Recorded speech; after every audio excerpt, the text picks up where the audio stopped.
రాష్ట్ర 5వ మహాసభలు జయప్రదం చేయాలని 5వ మహాసభ పోస్టర్ని విడుదల చేసిన సిఐటియు పెద్దపల్లి జిల్లా కార్యదర్శులు వెలుపల కుమారస్వామి ఎం ముత్యంరావులు డిసెంబర్ 7 నుండి 9 వరకు మెదక్ జిల్లా కేంద్రంలో జరగబోయే సభకు అఖిల భారత అధ్యక్షులు డాక్టర్ హేమలత జీవి రావులు ఎం సాయిబాబాలతో పాటు రాష్ట్ర నాయకులు హాజరు కానున్నారని తెలిపారు.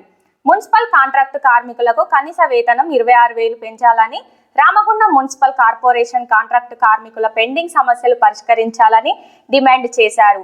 ఈ సందర్భంగా వారు మాట్లాడుతూ ఈ కార్యక్రమంలో నాయకులు, కార్యకర్తలు రమణ, సమ్మక్క, రామలక్ష్మి, రవీందర్, సారయ్య, శోభన్, సాగర్, శేఖర్, సంతోష్, ప్రతాప్, ప్రశాంత్ తదితరులు పాల్గొన్నారు.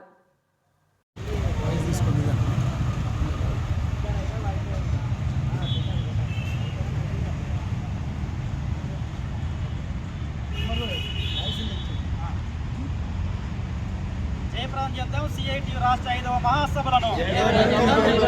జయప్రదం చేయండి సిఐటియు రాష్ట్ర 5వ మహాసభలను. జయప్రదం చేయండి సిఐటియు రాష్ట్ర 5వ మహాసభలను. జిందాబాద్ సిఐటియు, జిందాబాద్ సిఐటియు.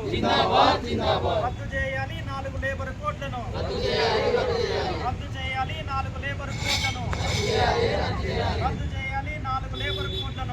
సిఐటియు తెలంగాణ రాష్ట్ర 5వ మహాసభలు డిసెంబర్ 7, 8, 9 3 రోజుల పాటు మెదక్ జిల్లా మెదక్ పట్టణంలో జరుగుతూ ఉన్నాయి. ఈ మహాసభల్లో తెలంగాణ రాష్ట్రంలో కార్మికులు, ఉద్యోగులు ఎదుర్కొంటున్నటువంటి సమస్యలను చర్చించి వాటి పరిష్కారానికి కావాల్సినటువంటి కార్యాచరణను రూపొందించడం జరుగుతుంది. ఈ మహాసభల సందర్భంగా మొదటి రోజు డిసెంబర్ 7న కార్మిక ప్రదర్శన బహిరంగ సభ నిర్వహించబోతూ ఉన్నాం.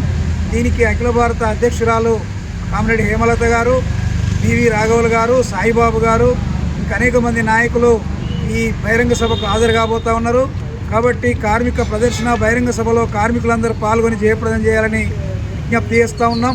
నేడు కేంద్రంలో ఉండేటువంటి బీజేపీ ప్రభుత్వం 4 లేబర్ కోడ్లను, శ్రమశక్తి నీతి 2005 అనే పాలసీని తీసుకొచ్చి కార్మికులను యజమానులకు బానిసలుగా మార్చేటువంటి వ్యవస్థను తీసుకురాబోతూ ఉంది. ఇట్లాంటి దుర్మార్గమైన లేబర్ కోడ్లను ఈ రాష్ట్రంలో ఉండే కాంగ్రెస్ ప్రభుత్వం కూడా అమలుకు పూనుకుంటూ ఉంది. అదేవిధంగా పని గంటలు పెంచడానికి లేబర్ కోడ్లో కేంద్ర ప్రభుత్వం ప్రతిపాదన చేస్తే రాష్ట్ర ప్రభుత్వం దానికి అనుగుణంగా జీవో నెంబర్ 282 ప్రకారం 10 గంటలు పనిచేయాలని జీవోను కూడా ఇచ్చింది. ఈ రకంగా వేతనాలు పెంచకుండా, సమస్యలు పరిష్కరించకుండా కొత్త సమస్యలు సృష్టించి ఈరోజు కార్మికుల గొంతు కోసేటువంటి పద్ధతుల్లో కేంద్ర రాష్ట్ర ప్రభుత్వాలు వివరిస్తూ ఉన్నాయి.